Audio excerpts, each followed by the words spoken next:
Assalamualaikum warahmatullahi wabarakatuh. Yang terhormat Bapak Sunawan SPD MPD selaku fasilitator Jember 5 dan teman-teman CGP yang sangat luar biasa. Puji syukur kehadirat Tuhan Yang Maha Esa atas limpahan rahmat dan hidayahnya, sehingga kita bisa berkumpul meskipun secara virtual dalam halaman ini untuk mengikuti kolaborasi tentang kerangka pembelajaran sesuai dengan pemikiran KHD. Adapun dalam diskusi pada siang hari ini, kelompok kami acaranya adalah yang pertama pembukaan, kedua presentasi kerangka pembelajaran sesuai dengan pemikiran Ki Hajar Dewantara, yang ketiga sesi tanya jawab, yang terakhir adalah yang keempat penutup. Marilah kita buka diskusi kita pada siang hari ini dengan bacaan basmalah bersama-sama. Bismillahirrahmanirrahim. Yang selanjutnya adalah presentasi yang akan disampaikan oleh teman saya, Bu Tuti Fatma Meganti. Pada beliau disilahkan. Assalamualaikum warahmatullahi wabarakatuh. Selamat pagi. Waalaikumsalam warahmatullahi wabarakatuh. Selamat siang, maaf selamat pagi. Semangatnya ini pagi. Ya. Selamat siang yang terhormat Bapak Sunawan selaku fasilitator, dan yang saya banggakan Bapak Ibu Guru yang berbahagia dan tampaknya sudah siap mendengarkan pemaparan saya tentang kerangka pembelajaran sesuai dengan pemikiran KHD. Terima kasih atas kesempatannya yang diberikan. Nah, karya ini dibuat oleh kelompok kami yang beranggotakan yaitu saya, Tuti Fatma Meganti, next nggih, PPT-nya, next.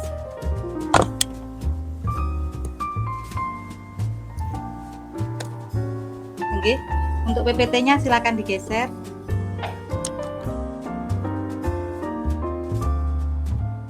Mbak Indah, PPT-nya Mbak. Nggih. Saya Tuti Fatma Meganti selaku presenter dan Bapak Putsi selaku presenter juga dan juga pembuat PPT-nya, Ibu Ratna Indayani selaku notulen, dan Bapak Nanang Budi Raharjo selaku pemberi tanggapan, Ibu Indah Maharani selaku moderator, dan Bapak Muhammad Nurjam'i selaku penanya. Judul yang kami ambil di sini adalah menuntun siswa memiliki budi pekerti luhur. Objeknya pada budi pekerti luhur. Mengapa kami mengambil judul ini? Alasannya adalah karena memang sesuai dengan tugas yang diminta adalah pemikiran Bapak KHD yang sudah membudaya di sekolah kami. Jadi budi pekerti ini sampun diterapkan dan menjadi budaya di sekolah kami. Selain itu, budi pekerti ini cakupannya luas di berbagai tingkat pendidikan. Cocok dengan kelompok kami yang beragam mengajarnya, ada yang di tingkat pendidikan SD, SMP, dan SMA. Serta sesuai dengan dasar hukumnya yaitu Undang-Undang Nomor 20 Tahun 2003 tentang Sistem Pendidikan Nasional.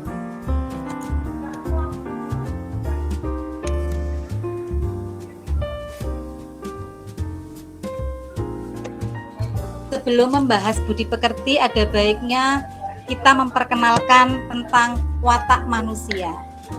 Di sini watak manusia itu yang biasanya mewujudkan budi pekerti pula saling berkaitan.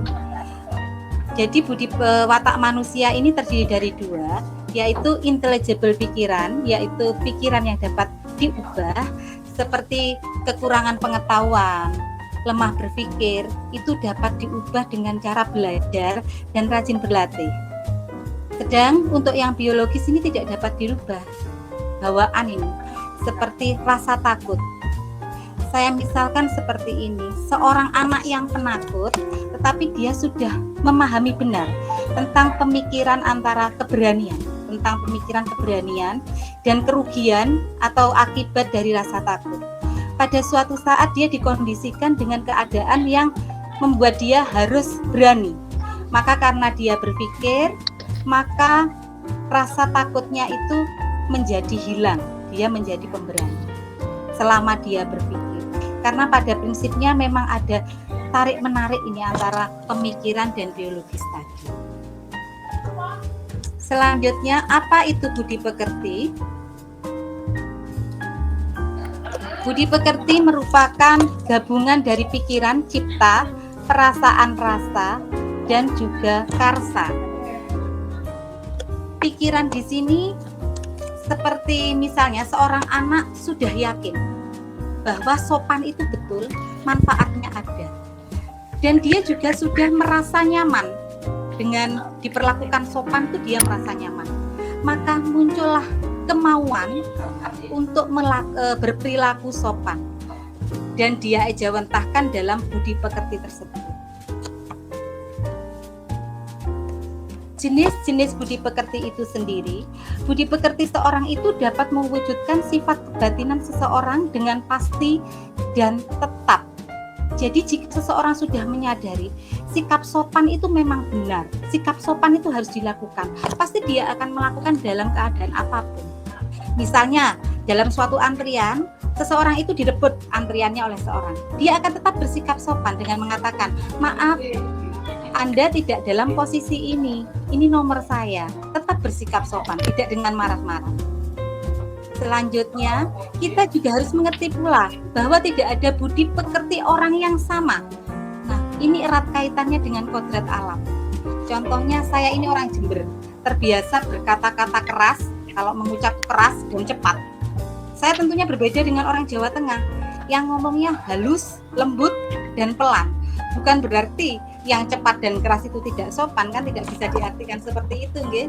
Karena memang kulturnya yang berbeda. Selanjutnya ialah pendidikan budi pekerti. Pendidikan budi pekerti menurut Hajar Dewantoro bukanlah mengajarkan teori-teori tentang baik buruk dan dalil-dalilnya. Jadi tidak hanya mengajarkan, ada di situ ngarsa sung tulodo, memberikan teladan. Ing madya mangun karso, menjadi teman, bisa menjadi teman diskusi siswa, teman bermain, sehingga pembelajaran budi pekerti dapat diterima dengan siswa. Melainkan lebih pada pembiasaan berbuat baik pada diri anak dalam kehidupan sehari-hari hingga mendarah daging.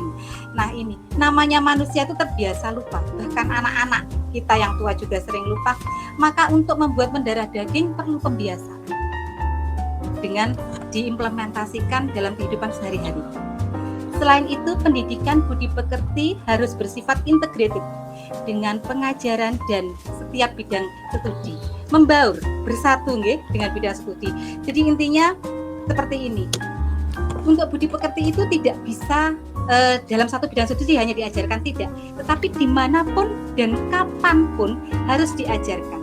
Di mana ada pendidik dan ada siswa, wajiblah diajarkan budi pekerti tersebut. Kembali kepada kebiasaan, karena ini adalah bentuk dari Tuturi Handayani. Alhamdulillah, sekolah kami sudah melaksanakan, sudah mengimplementasikan budi pekerti tersebut menjadi budaya, yaitu dengan cara siswa datang ke sekolah tepat waktu, siswa mengucapkan salam dan bersalaman dengan guru, siswa mengawali pembelajaran dan mengakhirinya dengan doa, membiasakan siswa untuk berbicara sopan kepada teman dan guru, makan dan minum dengan tangan kanan dan dalam posisi duduk. Di dalam kelas ada kotak kejujuran di mana mereka akan meletakkan kertas jika ingin berkonsultasi atau mengaku sebuah kesalahan kepada guru. Meletakkan barang yang ditemukan juga dilakukan di situ. Membiasakan siswa untuk menerapkan 5S, senyum, salam, sapa, sopan, dan santun. Membiasakan siswa untuk sholat duha dan sholat duhur berjamaah. Anak-anak, ini untuk poin nomor 8, ini untuk dikhususkan umat Islam, nggih.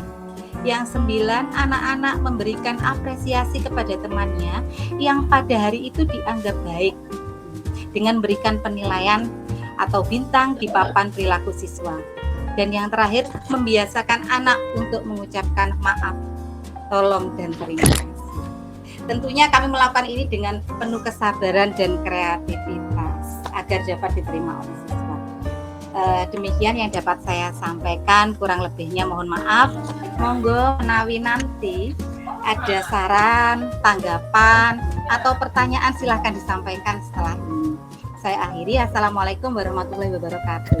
Waalaikumsalam warahmatullahi wabarakatuh. Terima kasih Ibu Tuti. Untuk selanjutnya adalah sesi tanya jawab, di mana kelompok kami membuka satu termin tanya jawab yang terdiri dari 2 pertanyaan dan 1 kali balikan. Monggo kepada teman-teman, mungkin ada yang memberikan pertanyaan ataupun memberikan saran dan kritiknya, dipersilakan. Terima kasih.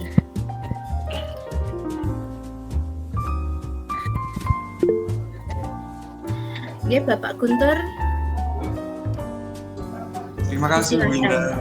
Terima kasih teman-teman yang ada di kelompok 1 sudah memberikan kesempatan pada kita di kelompok 2. Rekan nama saya Guntur Bayu Widodo dari kelompok 2. Luar biasa sekali pemaparan dari Ibu Tuti Fatmegati ya. Luar biasa. Jadi apa yang bisa saya pelajari di sini antara lain salah satunya adalah mohon maaf sampai keselak. Budi pekerti yang ada pada diri siswa atau diri anak berbeda-beda. Kemudian ada lagi satu hal yang bisa saya pelajari dari apa yang sudah kelompok 1 paparkan di sini, yaitu memberi apresiasi kepada teman. Jadi memberi apresiasi kepada teman yang notabene dalam budayanya ini kebanyakan teman-teman sejawatnya atau teman-teman mohon maaf teman-teman sepermainannya itu lebih banyak bullying atau ya berbicara, tapi jarang untuk memberikan reward. Tapi ini diterapkan di sekolah itu sangat luar biasa sekali. Kemudian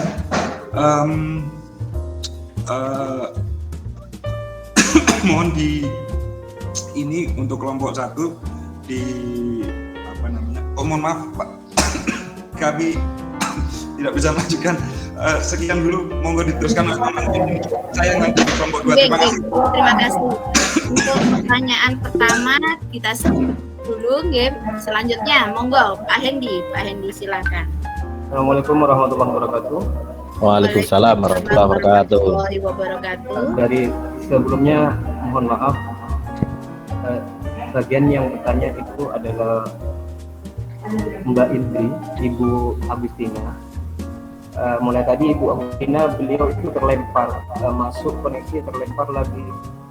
Beliau sangat sudah berusaha untuk mengikuti ini kan, tapi karena ada sinyal beliau tidak bisa bergabung sementara. Jadi pertanyaan ini saya yang baca atas nama Ibu Agustina.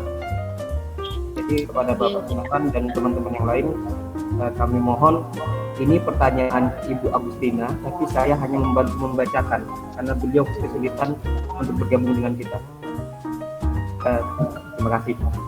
Tadi dijelaskan bahwa tidak ada 2 budi pekerti yang sama. Budi pekerti bersifat integrated pada setiap bidang studinya. Lalu pertanyaannya, lalu bagaimana cara kita sebagai pendidik?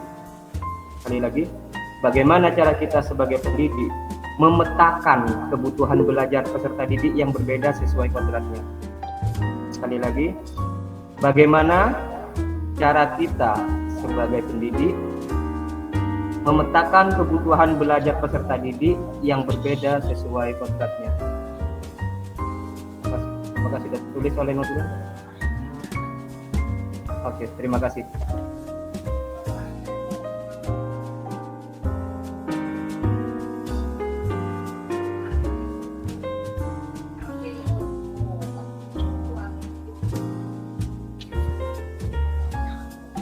Baik, saya ulangi pertanyaannya, bahwa tidak ada budi pekerti yang sama dan antara anak satu dan yang lainnya, dan semua budi pekerti itu terintegrasi dalam semua mata pelajaran. Dan bagaimana cara kami memetakan budi pekerti setiap anak sesuai dengan kodratnya, seperti itu nggih Pak Hendi nggih?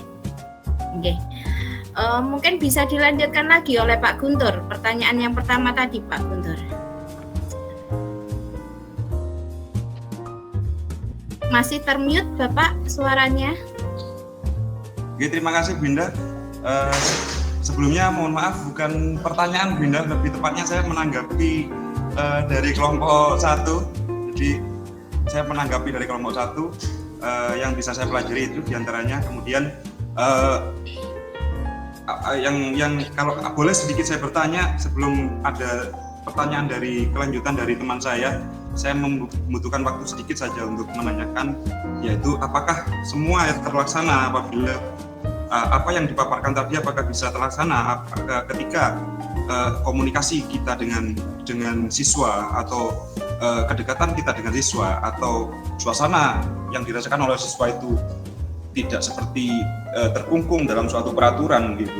Apakah itu bisa terlaksana dengan nyaman atau hanya terlaksana di sekolah saja? Apakah ini terimbas juga menjadi kebiasaan di luar nantinya? Atau dalam intinya enggak dari dalam dulu gitu, sebelum mereka paham baru kita melakukan gitu. Itu saja. Monggo teman-teman.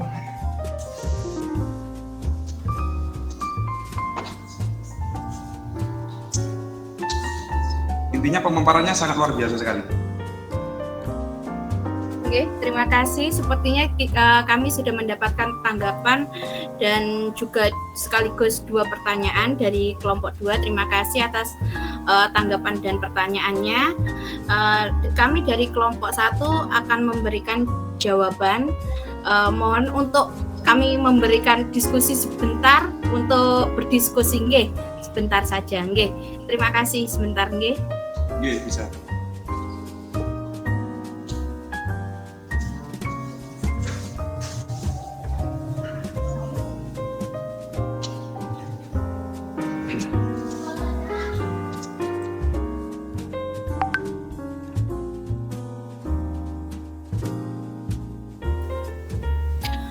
Baik, terima kasih.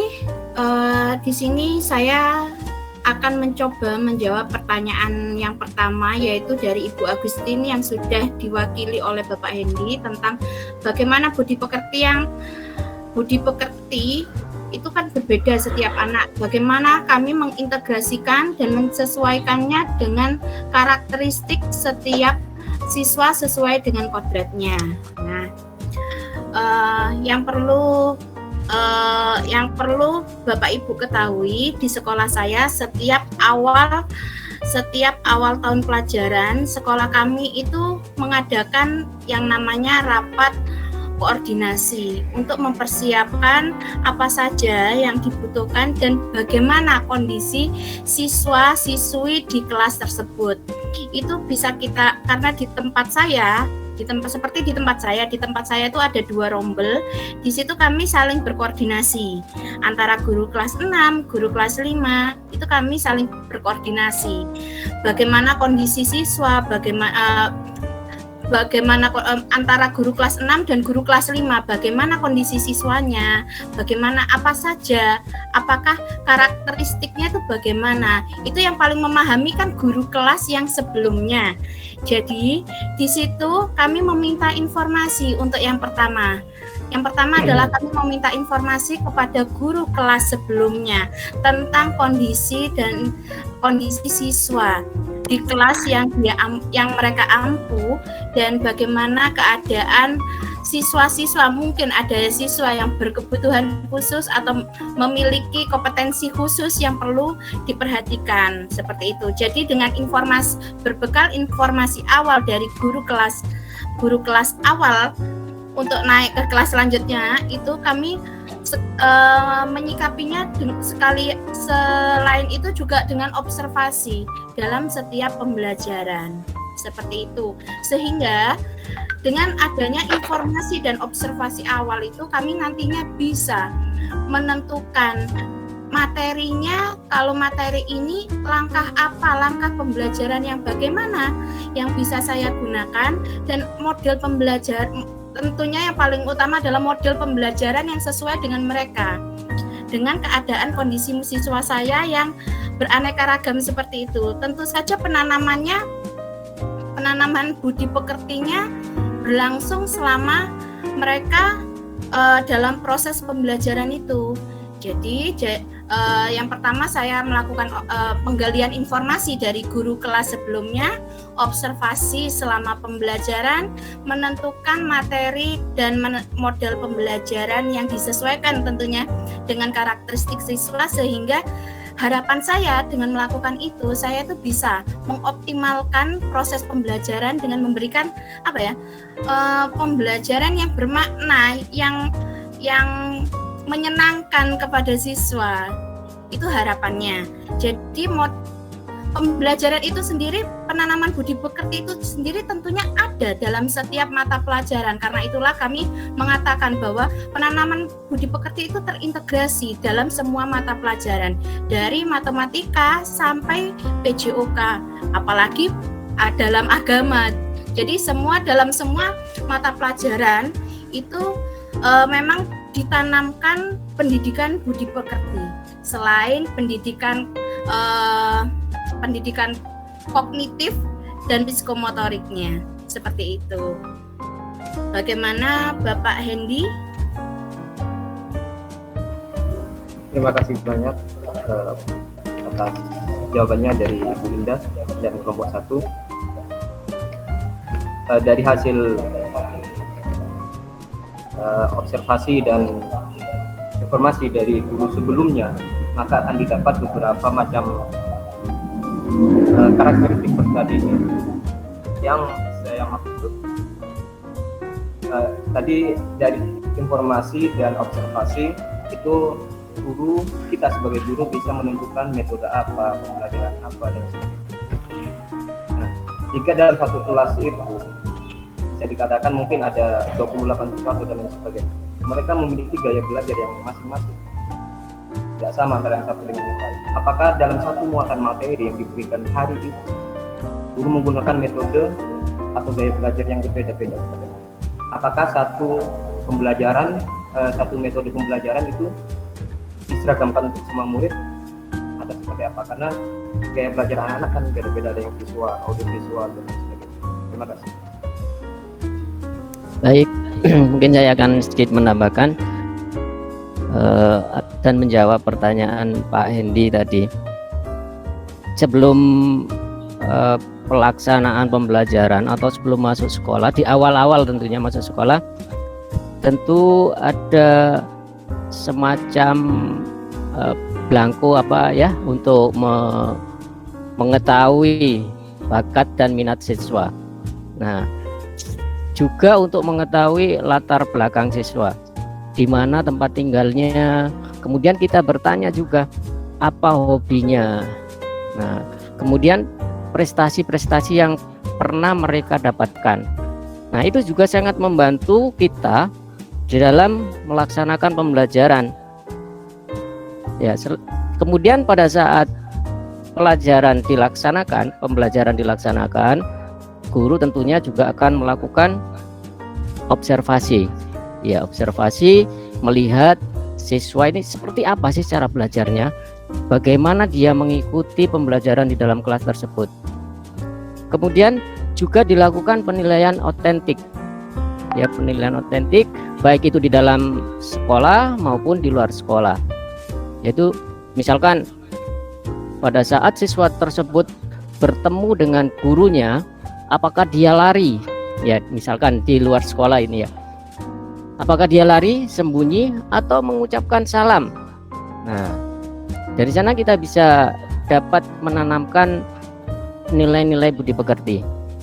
Kemudian untuk mengetahui apakah cara pembelajaran yang digunakan sama atau satu metode pembelajaran atau strategi pembelajaran tersebut untuk semua bisa digunakan. Nah, ini kita sebagai guru harus memiliki kreativitas, yaitu dengan memberikan atau melakukan pembelajaran yang menyenangkan. Tentunya kita akan memberikan kemerdekaan kepada mereka. Ya, kita beri permasalahan atau soal, kemudian silakan anak-anak ini kalian selesaikan sesuai dengan kreativitas kalian sendiri. Nah, seperti itu. Jadi tidak ada batasan, entah itu mendapatkan dari sumber yang lain, dari orang di sekitarnya, lingkungannya, internet dan lain sebagainya. Jadi biarkan mereka berkreativitas. Tapi kalau di dalam rencana pembelajaran kan tentunya harus ada metode atau strategi yang harus tercantum. Tapi dalam pelaksanaan atau implementasinya kita memberi kebebasan pada mereka. Saya kira itu, Bapak Indi. Nggih, saya mau menambahkan nggih. Oh, nggih, silakan.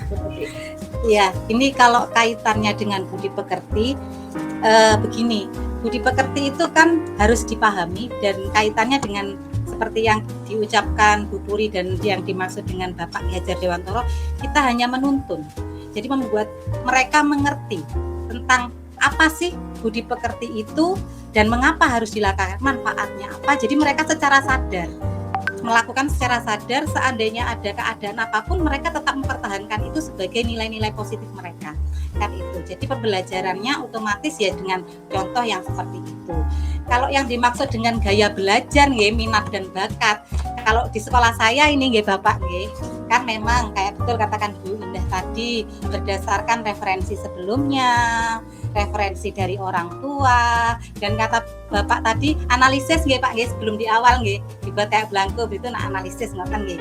Setelah ditemukan bakat dan minatnya, kalau di sekolah saya itu memang ada khusus, kelas khusus. Misalnya dia mahir di bidang gambar gitu, ada kelas khususnya Bapak, itu di luar jam.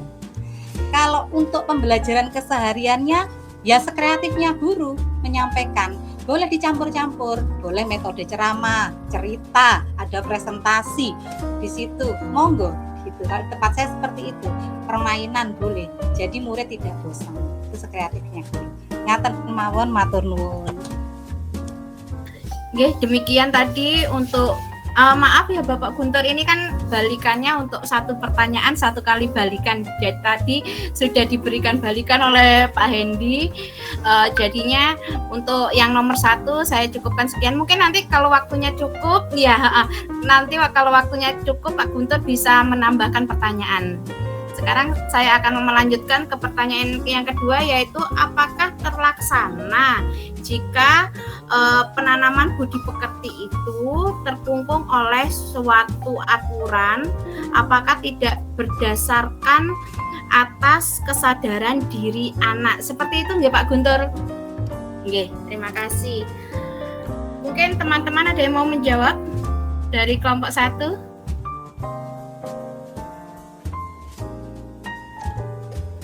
Saya menjawab, nanti monggo ditambahkan nggih. Nggih, silakan Bu Tuti. Ya, itu saya sebenarnya tadi bingung dengan pertanyaannya Pak Guntur, untuk dijelaskan Bu Indah, maaf Pak, agak lemot ini. Ngeten. Kalau itu terkungkung dengan kebiasaan, mungkin aturan yang harus bersalaman ngoten nggih. Sebenarnya itu bukan pada aturan itu dibuat hanya sebagai pembiasaan. Yang ditekankan di sini memang menyadarkan bagaimana guru membuat sadar, menuntun itu tadi yang menjadi PR kita itu. Jawaban saya. Matur nuwun. Oke, terima kasih Bu Tuti. Saya akan menambahkan di mana maaf Bu Ratna mungkin mau menambahkan, silakan. Baik, terima kasih Bu Indah atas kesempatannya. Betul sekali apa yang disampaikan oleh Ibu Tuti. Sebetulnya kalau kita memberikan peraturan kepada anak-anak, itu tujuannya agar mereka itu terbiasa, apalagi sekolah dasar. Mungkin kalau sudah sekolah menengah, itu mereka sudah terbiasa dari sekolah dasarnya gitu. Jadi misalkan ketika SD ini sudah dibiasakan untuk sholat duha, awalnya mereka memang terpaksa, jadi itu tidak masalah. Tapi lama-kelamaan ketika mereka itu sudah lebih memahami tentang baik dan benar atau jelek dan bagus, nah mereka akan meneruskan itu. Jadi kalau misalkan hari ini tidak sholat duha itu rasanya nggak enak. Nah tujuannya memang seperti itu. Dan menurut saya untuk penanaman karakter itu tidak terikat suatu aturan apapun yang membatasi begitu. Karena tujuan kita ini sudah Undang Nomor 20 tadi. Jadi pemerintah pun itu sudah mencanangkan. Jadi karakter yang baik itu harus ditanamkan sejak dini, walaupun awal-awalnya itu terpaksa. Ya, itu yang bisa saya tambahkan. Terima kasih Bu Indah. Oke, terima kasih Bu Ratna. Jadi jika saya tarik kesimpulan dari jawaban Ibu Tuti dan Bu Ratna tadi bahwa sebenarnya memang penanaman budi karakter pada awalnya itu adalah sebuah paksaan, di mana mereka setelah nantinya paksaan yang sebenarnya bukan paksaan ya, tapi arahan, di mana mereka jika tidak mereka sendiri kan menjadi peraturan sekolah, di mana jika mereka tidak melaksanakan sendiri, mereka akan timbul perasaan tidak enak atau merasa bersalah. Loh, kok saya nggak salaman ya sama Bu Guru, seperti itu. Jadi dengan adanya kebiasaan-kebiasaan seperti itu tadi akhirnya menjadikan suatu budaya sekolah. Seperti kalau tidak sopan, tidak mengatakan terima kasih, maaf, minta tolong, itu mereka itu kok kata-kata saya kurang baik ya. Akhirnya mereka mempunyai kesadaran diri sendiri.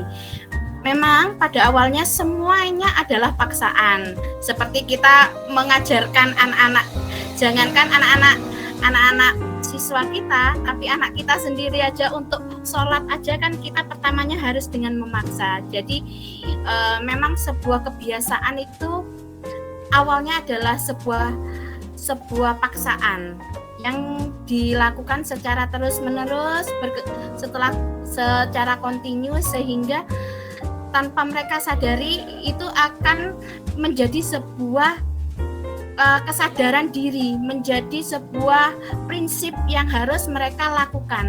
Seperti itu Bapak Guntur. Bagaimana? Apakah adakah tanggapan lagi? Monggo silahkan.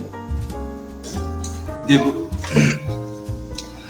tadi disebutkan bahwa paksaan ya, sedangkan ide atau pemikiran dari KHD sendiri adalah bukan tuntutan.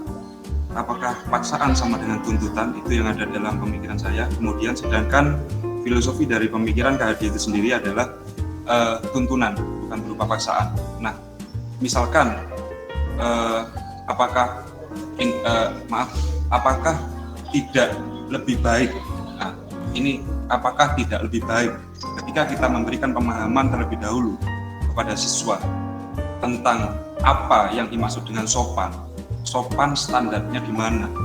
Apakah anak yang tidak salim terhadap gurunya adalah teranggap atau terindikasi tidak sopan dan sebagainya?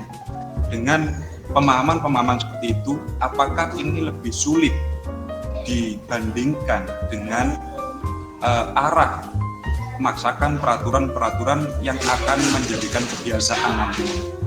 Sedangkan kalau kita melihat karakteristik peserta didik kita, kalau kita melihat karakteristik siswa kita yang berbeda-beda seperti yang disampaikan tadi, kita menganggap atau dengan adanya peraturan-peraturan itu, kita berusaha untuk menyeragamkan karakter. Padahal tadi yang kita bahas atau tadi yang ada dalam pemaparan adalah bagaimana kita mampu untuk memetakan berbagai macam karakter peserta didik. Nah, menurut hemat saya, ini sudut pandang saya secara pribadi setelah mempelajari beberapa atau sepenggal dari pemikiran KHD, yaitu kita menjadi tuntunan yang nyaman buat siswa atau peserta didik agar supaya peserta didik merasa juga tidak canggung terhadap kita, sehingga mereka mampu mengeluarkan opini-opini. Dan ketika kita berbicara pun mereka langsung mengolah dalam olah pikirnya, sehingga mereka tidak merasa terpaksa dengan adanya peraturan-peraturan. Nah, ketika sudah dipahami oleh peserta didik, baru muncullah peraturan-peraturan itu sehingga lebih mempermudah, lebih mempertertib lagi. Misalkan contoh banyak peraturan, contoh salah satunya aja jangan buang sampah sembarangan. Buanglah sampah pada tempatnya. Mereka tetap aja mulai dari SD sampai SMP sampai SMA. Kalau guru buang aja, gitu. Nah, itu contoh kecilnya kayak gitu. Mohon maaf, terima kasih. Terima kasih Bapak Guntur. Mungkin teman-teman kelompok 1 ada yang menanggapi?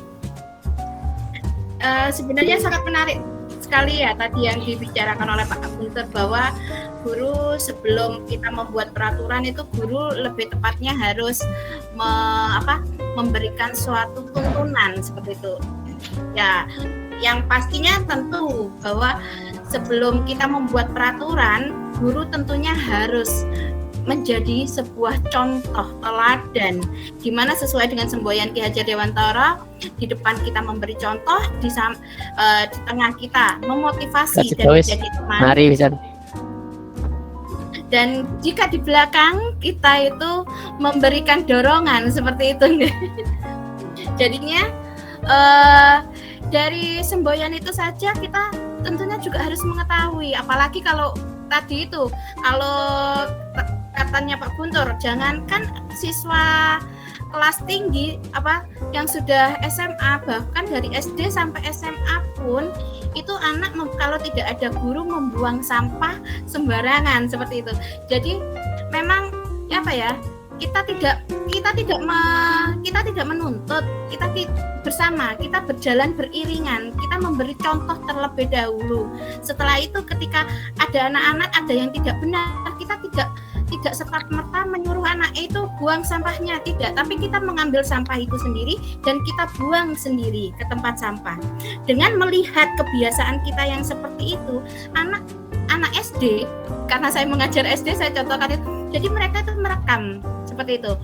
Nah, seumpamanya kalau kita mendorong, contohnya mendorong adalah jika kita setiap dalam pembelajaran, dalam setiap kita berkumpul dengan anak-anak, entah itu dalam kelas atau di waktu istirahat, kita pasti menyinggung, ayo kita jaga kebersihan, ayo kita jaga sopan santun, ayo kita saling menghormati, saling menghargai, saling mengapresiasi antar siswa seperti itu.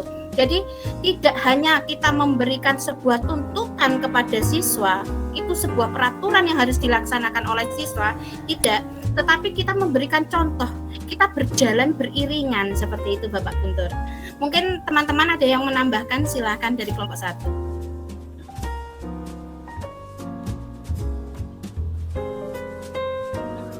Bagaimana Bapak Guntur? Bisa dimengerti, bisa dipahami. Silakan dilanjut ya, mungkin waktunya bisa digantikan untuk yang kelompok 2. Enggak, dilanjut dulu. Oke. Demikianlah presentasi yang dapat kami sampaikan dari kelompok 1.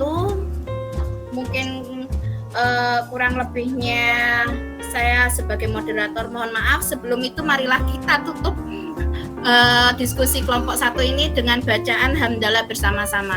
Alhamdulillah. Saya sebagai moderator kelompok 1 meminta maaf jika ada kesalahan kata dan perilaku yang tidak menyenangkan. Saya cukupkan sekian. Bapak Sunawan, Assalamualaikum warahmatullahi wabarakatuh. Waalaikumsalam warahmatullahi wabarakatuh. Silakan. Yang pertama observasi awal, yang kedua adanya koordinasi dengan teman sesama guru ya. Kalau di Mbak Indah tadi kan di guru SD dengan wali kelas sebelumnya gitu ya. Judulnya hal-hal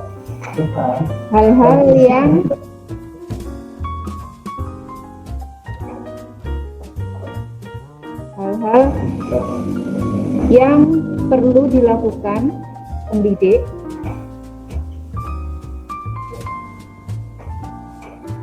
untuk memetakan kebutuhan peserta didik, memetakan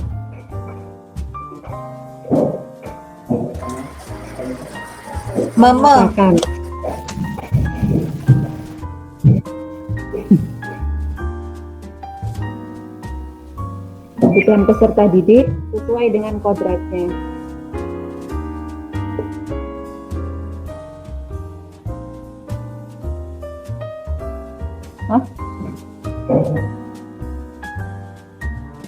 Oh, diganti untuk Merdeka Belajar.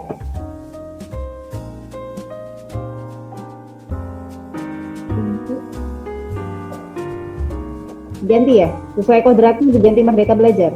Gitu.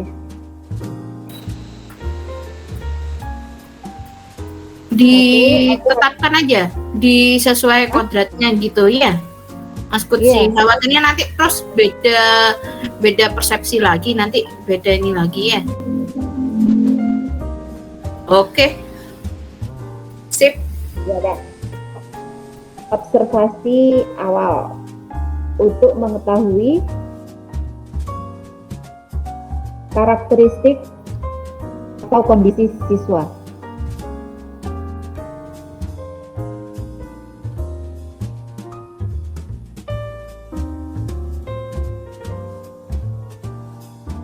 Dengan ini saya gabung antara Bu Indah tadi sama Pak Nur Jam'i ya, jawabannya Pak Nur Jam'i. Nah, dengan cara contoh ya. Contoh dengan apa tadi, membagi kuesioner atau angket ya. Tentang identitas dan kondisi siswa. Membagi, Pak.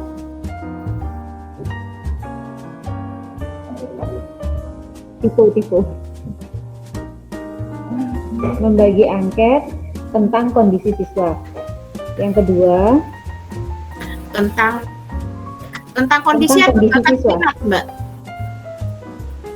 Kan tadi ada bakat minat, kemudian ada apa ya? Oke, sip. Kan macam-macam sih. Mungkin kesehatan, kan ada juga pernah punya sakit apa, gitu biasanya isinya angket kan. Jarak rumah ke sekolah dan sebagainya. Udah ya. Yang kedua,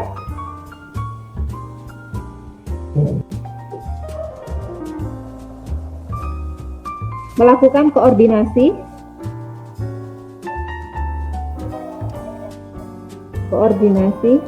dengan guru lain. Ya, guru lain apa wali kelas ya? Kalau di SMP kan nggak hanya wali kelas ya, Mbak Indah. Kalau di SMP kan gurunya guru mapel. Nah, betul.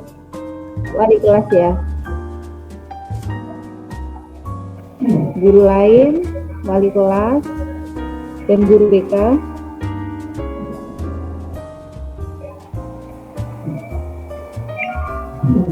Untuk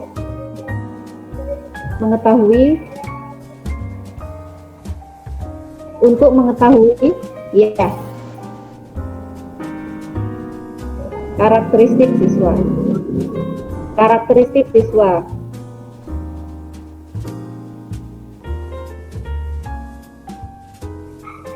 Kemudian dari pertanyaan Pak Guntur tadi ya. Ini bukan gini, beda lagi.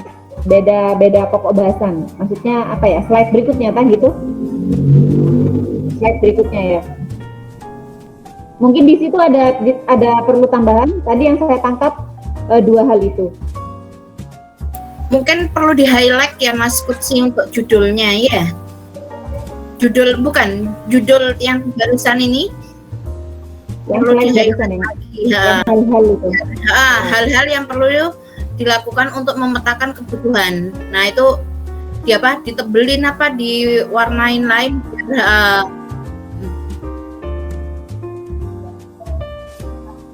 Jadi nanti dulu kan kontennya dulu.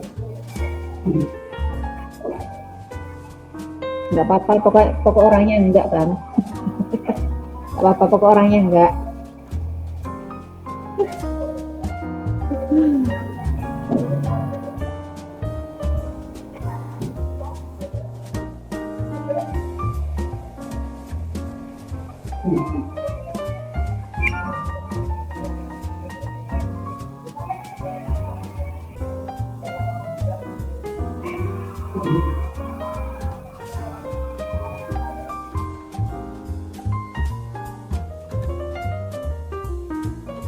Oh iya.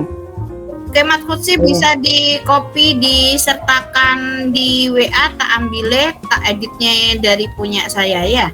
Saya share screen gitu ya, oke? Saya ambil alih ya. Ya. Edit. Ya, Oke. Di copy aja, dibagikan di grup ya hasilnya yang pertama ini ya. Ya, di save dulu terus dikirim.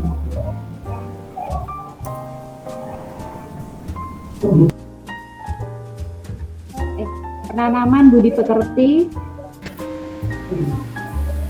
Tadi yang bertanya Pak Guntur ini ya. Penanaman budi pekerti bisa dilaksanakan. Bisa. Penanaman budi pekerti siswa. Pekerti siswa dilaksanakan dengan adanya komunikasi antara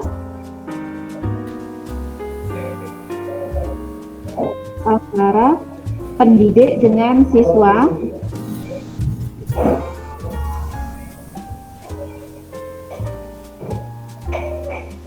titik ya. Terus pendidik memberikan contoh atau teladan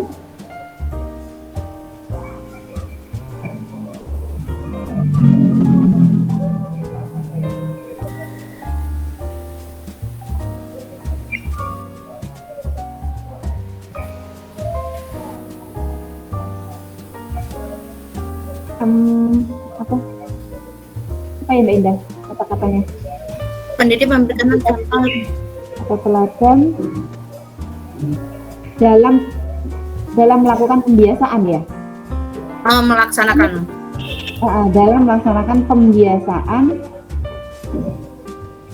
untuk membentuk apa ya? Budaya atau karakter ya?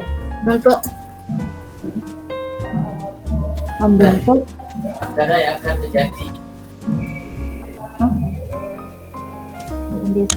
Budi pekerti, iya, budi pekerti kan, membentuk budi pekerti. Pembiasaan agar menjadi budaya.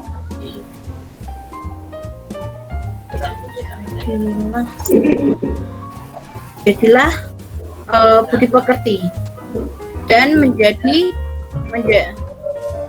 gimana Mbak? Maksud saya gini, kan pembiasaan, kemudian nanti kan dia akan karena terbiasa dan dilaksanakan secara terus-menerus, itu akan membentuk karakter, gitu ya? Kalimatnya gimana? Sehingga menjadi budaya, sehingga akan karakter gitu ya. Karakter, ya, sehingga akan terbentuk karakter.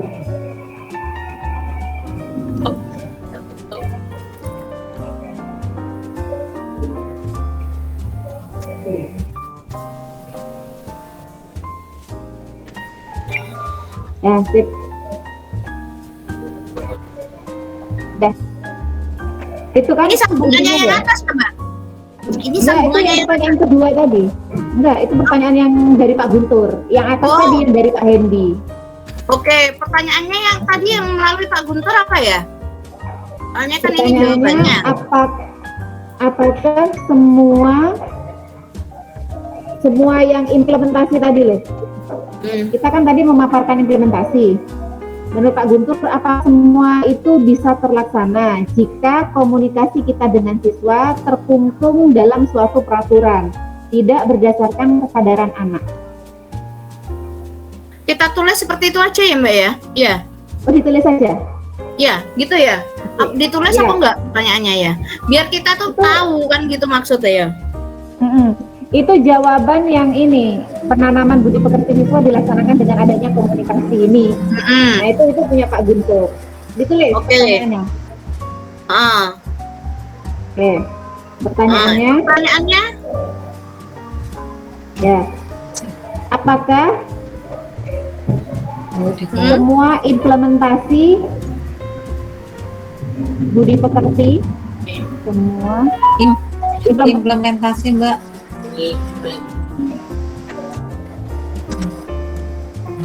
Implementasi budi pekerti yang telah disampaikan di atas ya, oke deh, di atas bisa terlaksana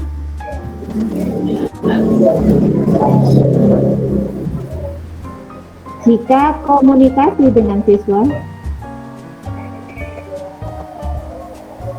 jika komunikasi kita dengan siswa komunikasi pendidik ya. Komunikasi pendidik dengan siswa tidak terkungkung dalam suatu peraturan. Terkungkung kan? Terkungkung, Mbak. Tidak terkungkung. Apakah semua bisa terlaksana jika komunikasi kita dengan siswa Terkungkung. ya? Iya, terkungkung. Notabene Mbak. Notabene. Notabene.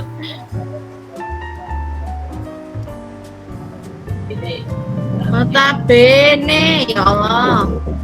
Ngurangi R Mbak Indah. Tidak.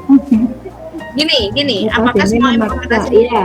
kelas dapat terlaksana jika komunikasi pendidik dengan siswa terkungkung oleh sebuah peraturan yang notabene memaksa? Seperti itu, Mbak. Koma, berdasarkan kesadaran anak. Tidak.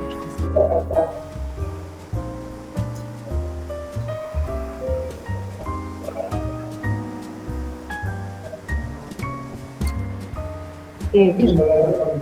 Ya, betul. Oke.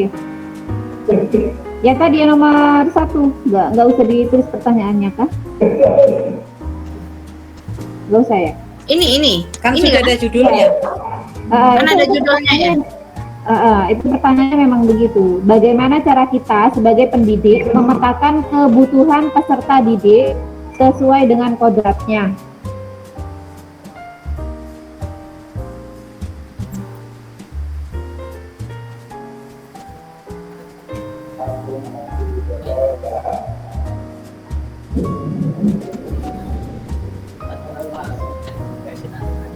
Hah?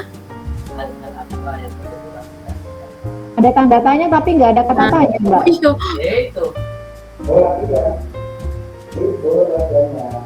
Seperti ini ya. Iya, ya. Ya. Terus yang ini ditulis Pak Guntur ya. Oke.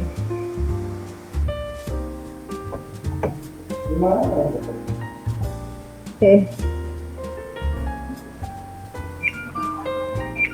Mbak Indah, di implementasi itu kata-katanya ada yang apa itu kayak pembelajaran terus diulang lagi pembelajaran, coba dilihat. Mana? Di implementasi pas saya baca kok bingung macamnya. Yang mana, Mbak? Oh, di slide nomor Implementasi. atasnya. Slide Di implementasi Mbak Indah. atasnya. Ah, Nomor biru. Nah, ini siswa mengawali pembelajarannya, yang ini dihapus saja. Soalnya di sana mengawali dan mengakhiri pembelajaran kan. Nah, itu satu dihapus pembelajarannya. Yang pertama. oke. Mengawali dan mengakhiri pembelajaran. Oke. Ya, Ada wis. lagi? Udah wis kayak Udah. Oh, tanggapan ini ya apa? Tanggapan ini. nggak ditanggapi tadi. Tadi cuma ditanggapi. begini. Iya. Ditanggapi Pak lah. Guntur, Pak Guntur memberikan tanggapan yang bisa dipelajari bahwa budi pekerti setiap anak itu berbeda dan Sebentar. Woi, Woi, udah ditulis. ya dah tulis, ya ditulis. Gimana? Tanggapan positif, budi pekerti siswa, apa ya? Kan ini tanggapannya Pak Guntur tadi ya. Bahwa budi pekerti siswa itu berbeda-beda dan dalam implementasinya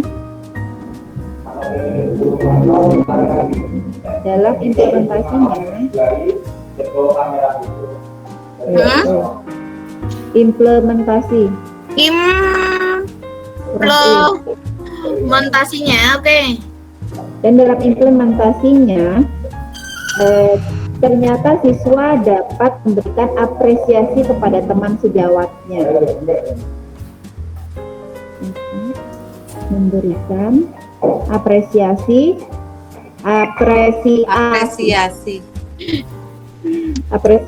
kepada teman sejawatnya. Ya, sekelasnya. Ini tadi begini, padahal anak seusia mereka itu kan sering membuli gitu loh. Justru ini mengapresiasi, itu gimana? Ya apa ngomong? Kepada teman sebaya yo, bukan sekelas ya. Iya ya sebaya. Sebaya. Kepada teman sebaya. Gak usah tayang bully-bully itu gak usah, sudah gini aja cukup. Ya wes gitu ya. Gini aja ya. Itu kan penguatan ya tadi ya.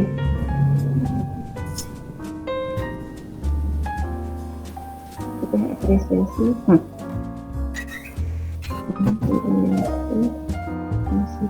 Ya, oke, sip dah.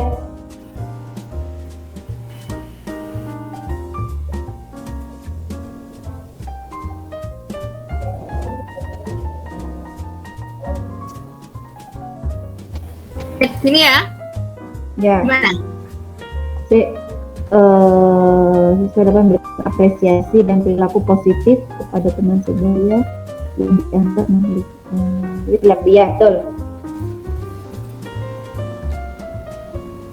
Bukannya dianggap ya, yang telah berperilaku baik gitu kan? Pada hari itu ya. Iya.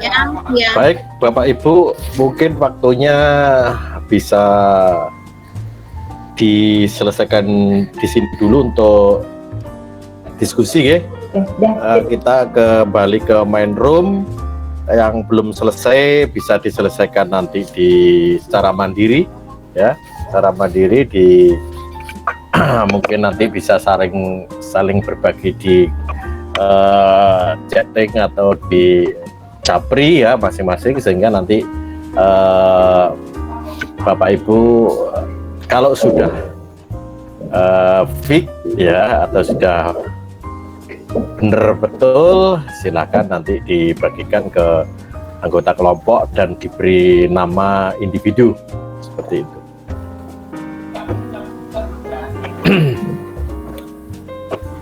Baik, terima kasih Bapak. Gimana, sudah ya teman-teman ini ya?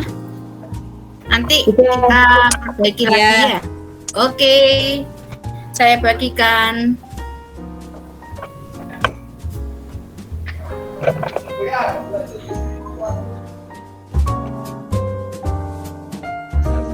Saya bagikan di kolom chat. Kita sejenak untuk refleksi.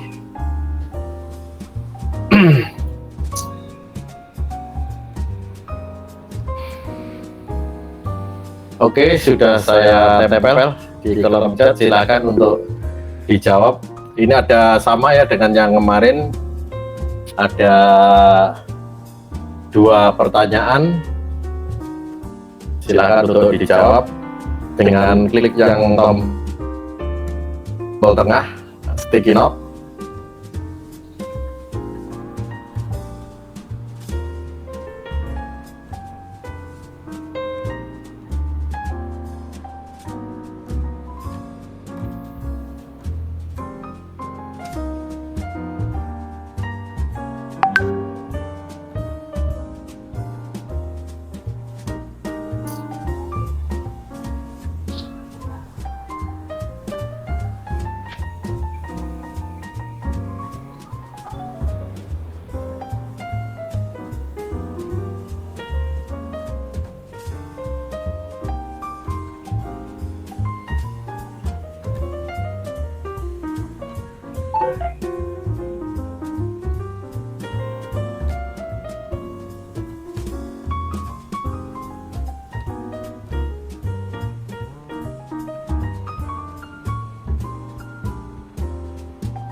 Pak Muhammad Nur Jam'i ini sudah menjawab.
Bu Rati sudah?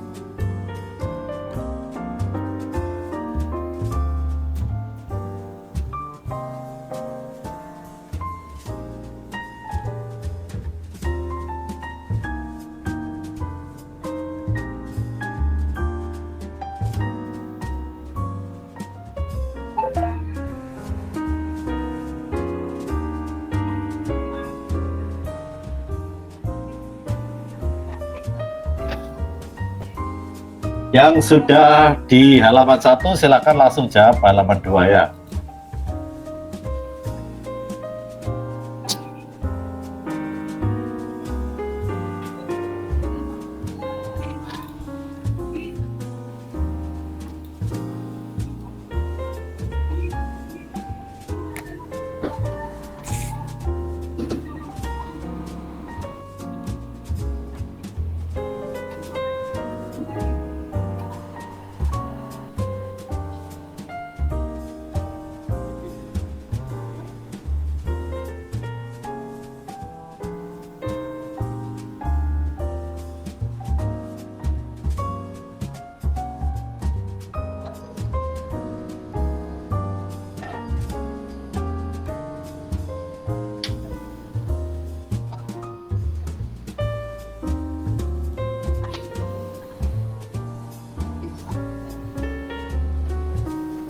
Oke, sambil teman-teman yang lain menjawab, coba Bu Indah mungkin bisa dibaca hasil refleksinya.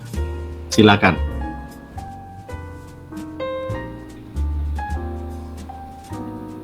Halo Bu Indah Maharani.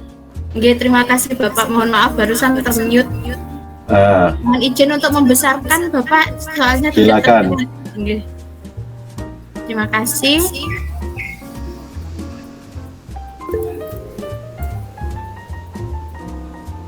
Hasil refleksi yang saya peroleh dari diskusi kita pada hari ini untuk yang pertama adalah penanaman budi pekerti kepada anak. Itu awalnya memang adalah sebuah paksaan, namun pada akhirnya akan menjadi kebiasaan dan menjadi sebuah budaya, membudaya.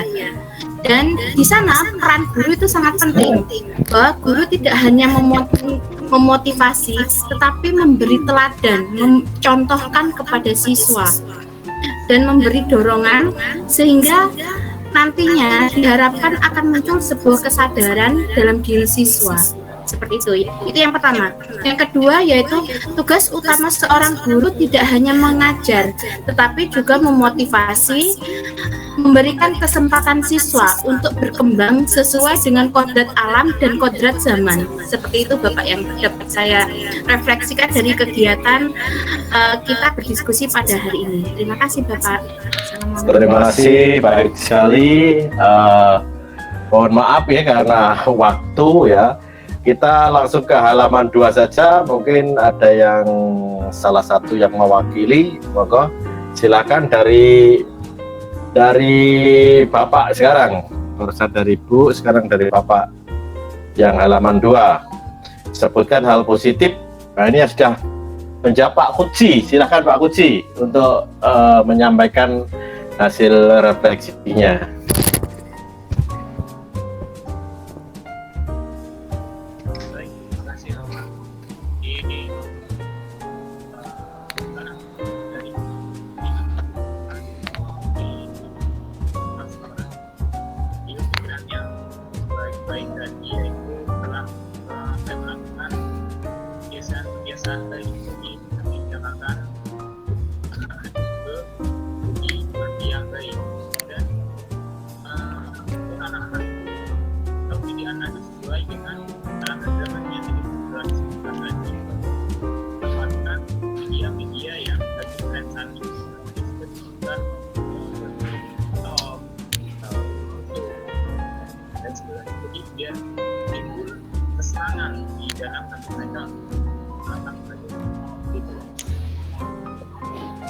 Baik, terima kasih atas refleksinya Bapak Ibu.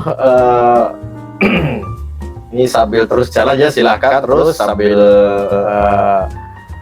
melihat pekerjaan teman. Saya sampaikan bahwasanya besok ini adalah jadwalnya Bapak Ibu untuk mengisi jurnal mingguan ya, jurnal mingguan. Silakan untuk mengisi di sana agar supaya tidak terlewatkan.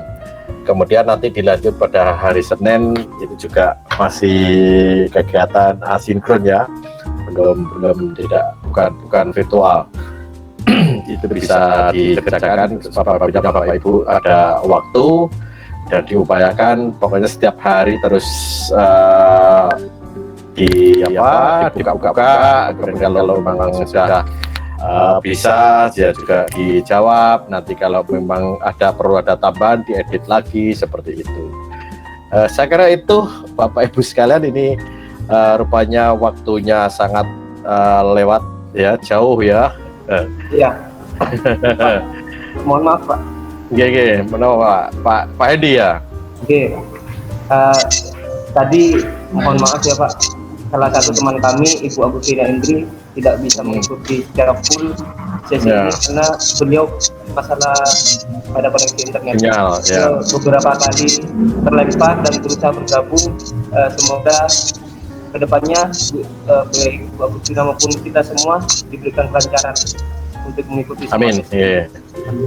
Ya, alhamdulillah hari ini kita lancar, walaupun sempat awal-awal tadi kita tidak bisa masuk, ternyata setelah saya edit sudah bisa. Nah kemudian siapa tadi Pak Edi? Bu Indri Pak. Ibu Agustina. Bu Agustina ya, Bu Agustina sudah memberitahu saya lewat WA Japri ya. Jadi begitu, yang penting ada pemberitahuan mengapa tidak masuk ya, karena kalau sinyal mau apa lagi ya kecuali kalau waktu beli HP dengan sinyalnya mungkin ya. Beli HP sama sinyalnya mungkin enak ya, tidak ada yang jual HP dengan sinyalnya. Kalau terkendala jaringan ya tidak ada masalah, yang penting ada pemberitahuan ya, ada pemberitahuan dan diupayakan terus ya, berusaha terus. Kalau memang sudah tidak bisa ya nanti dievaluasi bagaimana untuk kegiatan selanjutnya bisa mengikuti secara bersama, begitu ya. Sepakat ya, hari ini kita akhiri ya. Iya Pak, sepakat. Ya, jaga kesehatan, jangan lupa jaga imun. prokes ya, tetap ya, prokes selalu diterapkan ya. Mbak. Ya, baik. Kita tutup ya pertemuan ini secara virtual dengan bacaan hamdalah bersama-sama. Alhamdulillah. Akhirul kalam. Wassalamualaikum warahmatullahi wabarakatuh. Mohon maaf. Waalaikumsalam warahmatullahi wabarakatuh. Tuh,